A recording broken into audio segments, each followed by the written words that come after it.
Our story opens today on a typical quiet afternoon in the lives of Hoppity Hooper and his pals. Faster, Fensdorf. The state line is just ahead. I'm going as fast as I can, Waldo. But confound it, they're gaining on us. Why are all those people chasing us, Uncle Waldo? Just a little misunderstanding, my boy. Then why don't we stop and get it straightened out? It would take much too long. How long? About 10 years, I think. Come on, Hoppity, we're going to lighten ship. Huh? We're going to throw out everything we don't need. That'll make the truck go faster. Here, help me throw out this old gramophone. How come it's called a gramophone? It belonged to Grandma. Throw it. Let's get rid of these bottles, Uncle Waldo. Hoppity, that's my entire inventory of Indian Guide Elixir. But remember that old Indian motto. What motto? No keep 'em business in the painter. If salesmen sit 'em in 'em clink. You're right, Fillmore. Hold it, Uncle Waldo. Don't throw that box out. Why? What's in it? Me. Hey, there's the state line. We made it. Yes, once more the wily Waldo had managed to elude the clutches of fate. Now what do we do, Waldo? Well, the first item, Fletcher, Fillmore. is to brew up another batch of Wigglesworth Indian Guide Elixir. What goes into Indian Guide Elixir, Uncle Waldo? No fruits, vegetables, herbs, roots, barks, and berries. What kind of fruits, vegetables, herbs, roots, barks, and berries? Whatever ones we find handy, Hoppity. Come, little Tad, pick up thy basket and pluck. Well, this is a situation fraught with peril. For although our friends don't know it, they are in the middle of a field of Wottabango corn, from which is made... Now, just a minute. Just a minute. Who are you, sir? Oh, just a typical Hoppity Hooper fan. I'm also a teacher of botany, and I never heard of Wottabango corn. Really? Well, it's rather a complicated story. It all began some years ago when a powwow was being called by a band of Wottabango Indians. All right, hold it, you guys. The powwow will now come to order. Now, the papoose of this meeting, papoose, is to hold a war council. See if we can figure out a way to win a game from the 7th Cavalry once in a while. You said it. I'm tired of us engines always being the guys who bite the dust. Yeah, we had a mouthful. Chief, I got it, an idea. Oh, it's our medicine man, Werner von Brown Bear. Speak up, Doc. I figured it all out. The big reason they always win is we got it bows and arrows, they got it guns. But nobody will sell it us guns. Right. So we must gotta develop a secret weapon. And I just happen to have one with me. What is it, Doc? I couldn't tell you, it's a secret. But by gentle persuasion, the Wottabangos were able to convince Werner von Brown Bear to reveal the secret. I tell you, the secret is popcorn. Popcorn? Throw another log on the fire, boys. No. It's a special kind of popcorn I just developed. What's it called? Wottabango corn. This is Wottabango corn? Don't get too close to the fire. Wottabango corn is to popcorn what Texas is to Rhode Island. You mean this little ear of corn will... No, you're too close. Well, you all know the results of that explosion. Grand Canyon. From that moment on, Wottabango corn became the Indians' secret weapon. The Sioux Indians used it against General Custer in 1876. The Cleveland Indians used it against the Yankees in 1920. And now our heroes are about to put some Wottabango corn into Waldo's Indian Guide Elixir. How's that grab you, Professor? I don't believe a word of it. Now I do. We'll be back to Hoppity next time, when we'll see a colonel of artillery, or That's My Pop. Well, in our last episode, we took a great deal of time explaining all about Wottabango corn, the fabulous Indian explosive. Only corn that ever got rise out of Sitting Bull. Now, here are Hoppity, Waldo, and Fillmore the Bear, picking Wottabango corn to put into Waldo's Indian Guide Elixir. You mean it's made out of just anything? Hoppity, did you ever know an Indian guide who was choosy? Now let's drop it all into the pot and stir like crazy. It looks a little different than usual. Now sample it, Fotheringill. Okay, but the name is Fillmore. It's got kind of a... Jumping horny toads, Fillmore. What happened? Hey, that's got quite a kick to it, Waldo. And so the next morning, Here it is, friends. Wigglesworth's improved Indian Guide Elixir and Peptonic. Does it work? Does it work? Just look at this splendid specimen. I was once a 97-pound weakling. I couldn't even stand up by myself. Now I am as strong as a bear. Did you take that stuff? I had some just yesterday. Okay, I'll try some. Me too. Were you really a 97-pound weakling once? Sure. And you couldn't even stand up? That's right. When was that? When I was a little baby. Waldo disposed of a lot of tonic all right, but it had some strange effects on his customers. Here, Grandpa, take your tonic. Lot of danged nonsense. I never... Grandpa, you come back here. 213 skidoo, kiddo. Does your mother know you're out? Kitty, kitty, kitty. Chicken inspector.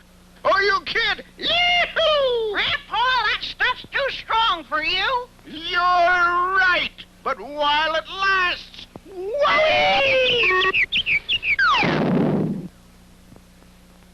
Oh, Wilbur, I just can't go to the dance tonight. I'm too tired. Here, take a little of Wigglesworth's tonic. Oh.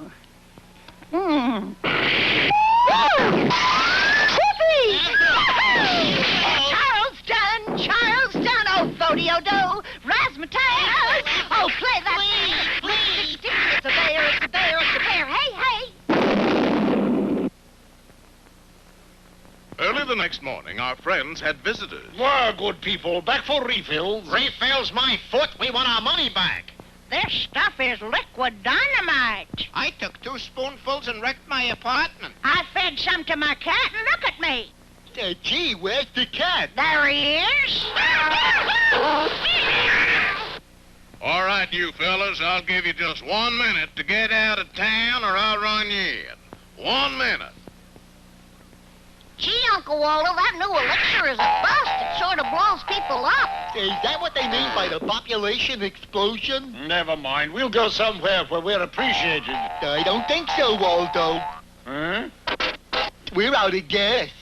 30 seconds. Oh, frab-dab. Hey, why don't we try some of the elixir in the gas tank? No, wait, it's coming. I've got it. We'll try some of the elixir in the gas tank. But Waldo... Oh, it's amazing. I don't know how these things come to me. I do. Ready, Professor? Okay, Fillmore, start it up. Wow, listen to that. Quick, Waldo, get in. I can't hold her very long. Okay, let's go. You're going too fast, Fillmore. No, don't talk to me. Talk to the truck. And look, just ahead, the railroad crossing. There's a train coming. Stop, Fillmore, stop. Stop nothing. I can't even slow down. And the out-of-control truck raced onward on a collision course with the fast freight. Don't miss our next bang-up episode, Dangerous Crossing, or Waldo Meets the 515. Well, when Waldo Wigglesworth poured some of his Indian Guide elixir in the gas tank of his truck, things began to happen in a hurry. The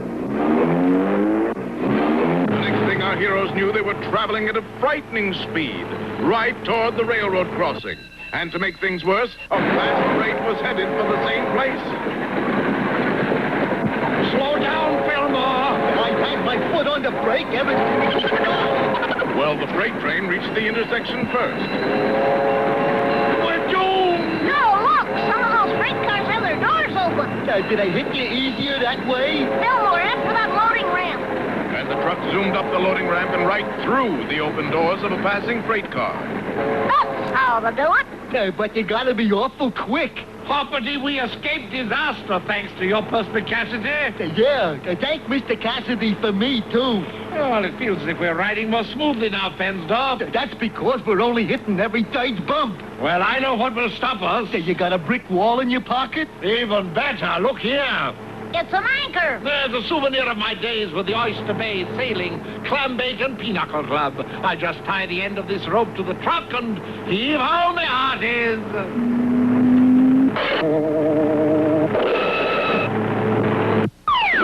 How's that for stopping, fellas? Okay, but where's the rest of the truck? Hey, there it goes in a big circle. You mean here it comes, Hoppity? Let's get out of here.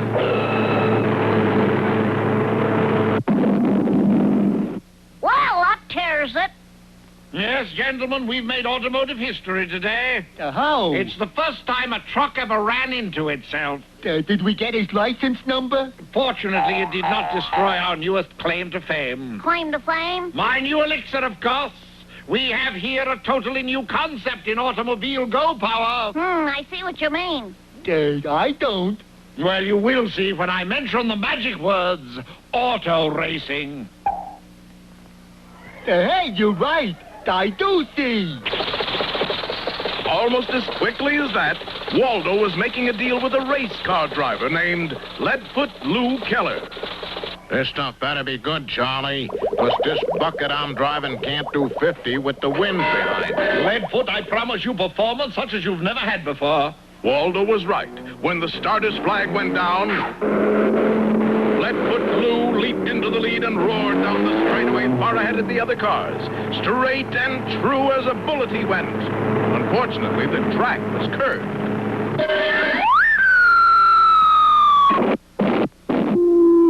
Are you all right, Mr. Leadfoot?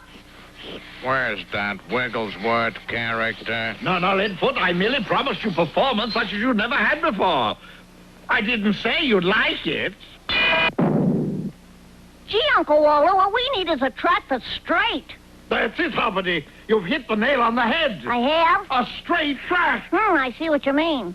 I don't. Mention some magic words, Waldo. All right, Throckmorton, drag strip.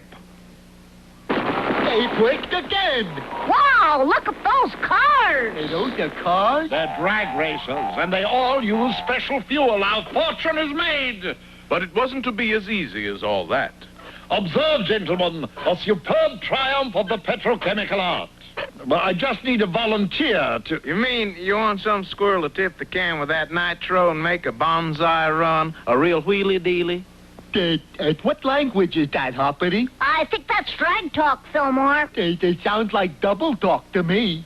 Jack, I got enough punch for the low end to boil the hides now. Any more flack in the jugs, I'd melt my binders. It's no use, Hoppity. I can't understand a word. We'll have to show them what we mean. Fillmore, you are going to demonstrate our super fuel. I am? You are. On purpose? Little did our friends know that from sitting in the hot sun, that elixir was getting ready to blow up all at once. Don't miss our next explosive episode, Speed to Burn, or What Kind of Fuel Am I? Well, today we find our heroes at the drag strip trying to, who are you? I'm a hoppity hooper watcher, and I don't know what's going on. Oh, well, it all began when Waldo Wigglesworth, without knowing it, brewed up a mess of Indian Guide elixir containing Wottabango corn, which turned out to be too powerful to take internally. As a result, Waldo is trying to sell it to a group of speed demons at his friendly neighborhood drag strip. Thank you very much. Unfortunately, Waldo couldn't surmount the language barrier. No dig, Pops. No druid's gonna put his offer out to lunch with a big load of strange nitro and a barn door. What'd he say? What'd he say? Never mind, Hoppity. We'll just demonstrate the stuff. Oh, Fillmore! In a short time, Fillmore found himself strapped to the chassis of Waldo's wrecked truck, while Hoppity, using an eyedropper, carefully filled the tank with Wigglesworth's improved Indian Guide elixir. Little did our friends know that the elixir from sitting in the hot sun was going to explode in just a few seconds. Uncle Waldo, that That jug of elixir is going to explode in a few seconds. How do you know, Hoppity? Gee, don't you ever listen to the narrator? Not if I can help it, no. We've got to get this jug away from all those people. Hey, quick, give it to me, Hoppity. I'll drive it to Grizzly Gulch and drop it in. So Fillmore, clutching the fulminating jug to his warm, furry front, revved up the engine of his makeshift racer. It took off like a rocket. Unfortunately, it left Fillmore behind. Run for your lives! That jug is a regular living bomb! Grizzly Gulch, 1/4 mile. Give me the jug, Fillmore. I'll try to make it to the gulch before it goes off. And Hoppity started hopping as fast as he could. How? The jug full of explosive began to get very active. But finally, Hoppity reached Grizzly Gulch. He made one last tremendous spring. And halfway over the gulch, he dropped the jug. A half-acre of real estate rose into the desert sky. But thanks to Hoppity's speed, everybody was safe, except for falling sand and frogs. Hoppity, are you all right? Sure, Uncle Waldo. I must have landed on something soft. Oh, what was it? It was me. Well, gentlemen, you can see the power that's in every jug of Wigglesworth's elixir and hot rod fuel. Now, who will be the first to step up? Hey, you guys, look at this. A new course record. Who made it? The frog here. He just hopped the 1/4 mile in 7 seconds flat. Wowee! Now, that's what I call dragging. But boys, my elixir, your cars. Hey, Daddy-o. Hey, frog, how'd you get that much speed hopping? Well, I just... Now, gentlemen, I'm sure Mr. Hooper will be happy to give all of you speed-hopping instructions, just as soon as you sign up here for the full course. Now, who's first? And so began one of Waldo's most lucrative enterprises. A brand new sport as well. Hop rodding. No, keep the knees together and the elbows bent. That year, Hoppity Hooper's Hop Rodders not only won the National Drag Racing Championships, but the International Hopscotch Games as well. As a result, our hero was up to there in fame and trophies. It was nothing any clean living frog couldn't do. Only in America. And so, Fillmore, we come to the conclusion of our story. Yeah. And you know what this is? What? I'll whisper. No, Fillmore! What did you say, Fillmore? I said it's... No, Fillmore! Gee, I didn't think it was so bad. What did you say, Fillmore? I said it's a hoppy ending. No, Fillmore. In spite of that, be with us next time for the further adventures of Hoppity Hooper.